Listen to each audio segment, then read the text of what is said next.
What's up, guys? Welcome back to the channel. User here. Thanks for stopping by.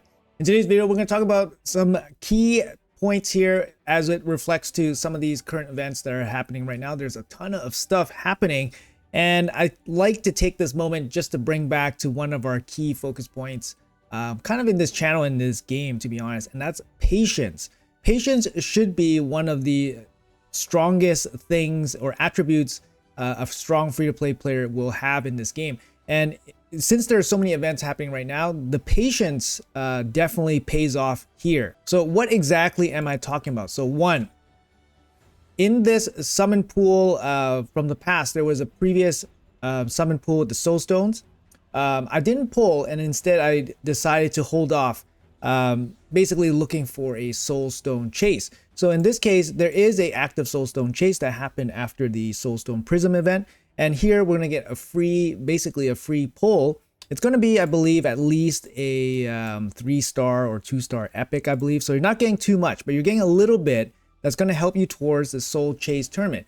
And overall, these are just good practices, good habits to basically have in, your daily routine. For me, there's literally very little value in pulling immediately and then seeing exactly what seeing the like the 3-star epic or whatever that we're going to get from the Prism Soulstone. So instead, I hold on to it and wait for a soul chase event. These events are seemingly pretty regular now. Like the soul chase tournament seems to happen every month roughly. So it was with relative certainty that we would get one pretty soon. So here we do have a soul chase tournament, and it's going to help me at least push for the 50 energy, the 50 point prize here for the 300 energy. So we'll pull that stone here on camera. So here we're gonna pull it, and we got 4-star epic.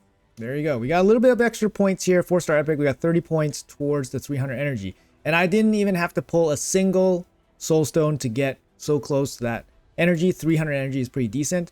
In terms of the soul chase event, this is something that you also have to exercise some patience if you want to give yourself the best shot at impactful big souls. Because if you don't have a lot of souls, you want them to have the best rates when you're pulling them, to be honest. So we're looking for 2x boosted rates on our soul stones so that we give ourselves the best chance to get something impactful. Here, the prize thresholds are actually pretty hard to get.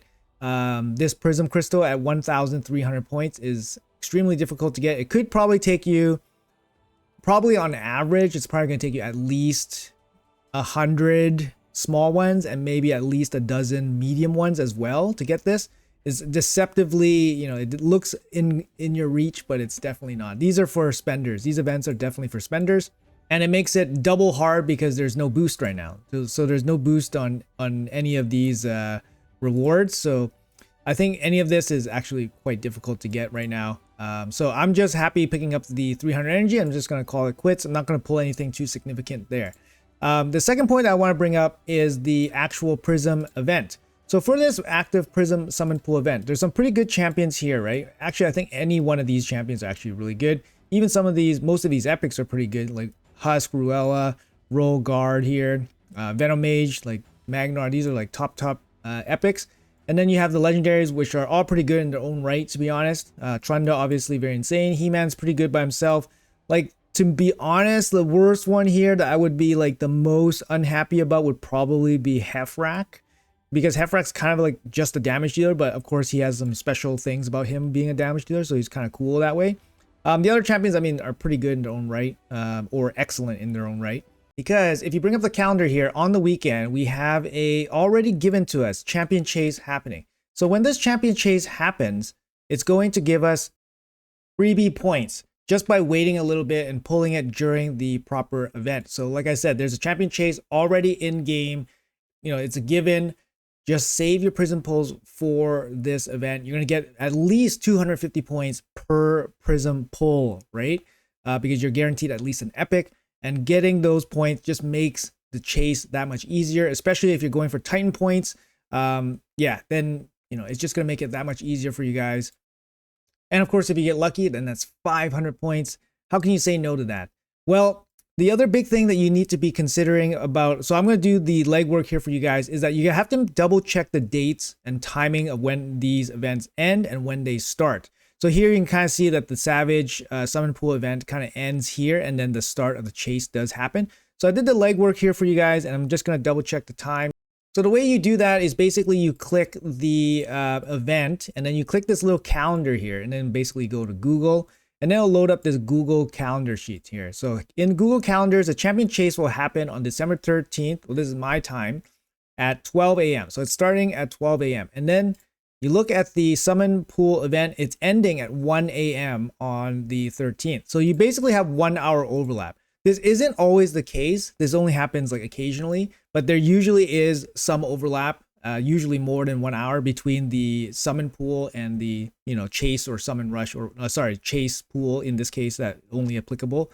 But here we only have 1 hour to do so. But if you guys are active during that 1 hour window, save your Prism pulls for that time. So some other tips here that basically like emphasize being patient is it, for example, if you had Skeletor and you prevented his login until now, you can definitely pull him during the champion chase. That's an extra 500 points. I would say like he was available during the last champion chase, so I think most people probably pulled him. But if you, for whatever reason, decide to save him, you can save him by pressing R. So once you're in this screen, you can press R, and it'll take you to this screen, and then you can basically go anywhere here. So once you go here, you can just come out back into the bastion, and then you're out of that screen. So that's how you save these basically like, the login rewards, or how you bypass them. The other thing that if you were patient, you would have been able to reap some benefit on is actually the He-Man event. So basically, if you haven't bought He-Man yet, this can be an opportunity for you to buy He-Man and then basically get an extra 500 points for a champion chase just for him. I mean, that would be a way to get some extra value from basically, having the champion, getting your money in and then getting a little bit extra out. All right, guys, so just some general tips, mainly revolving around wait Shadow Legends, basically just with patience. So I want to bring that back into focus since we have so much stuff going on. Quick comment here about the Path of Power. What is going on with it? And I did put some thought into it, and I think the big rock here, I think it costs about 16 Sacred Shards, so equivalent to about 8,000 points in a regular Summon Rush, for example. I don't think that's unreasonable, so it's probably in line. You get some of these other goodies along the way, which probably, is probably better for like endgame players who don't care as much, I think, about certain rewards, and they care more about these endgame rewards. He-Man Soul, I think going for the 5-star is a bit excessive. 4-star is definitely plenty, especially for a damage dealer that doesn't require accuracy. The frames are kind of just filler points here.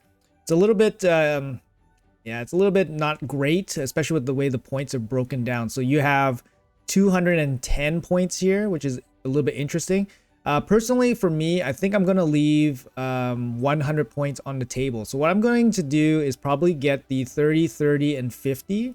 And I'm just going to call it a day. And I'm not going to pull any shards, I think, or I'll try not to pull any shards. And just do it strictly from doing the dungeon divers and the dungeon tournaments. Leaving 100 points here means I can still afford to skip 400 points for the rest of this event, which means I can fully skip a summon event if I so choose. So, however, let's quickly look at the calendar here, and there is one curveball that Plarium definitely can throw at you, and that would be a Deck of Fate.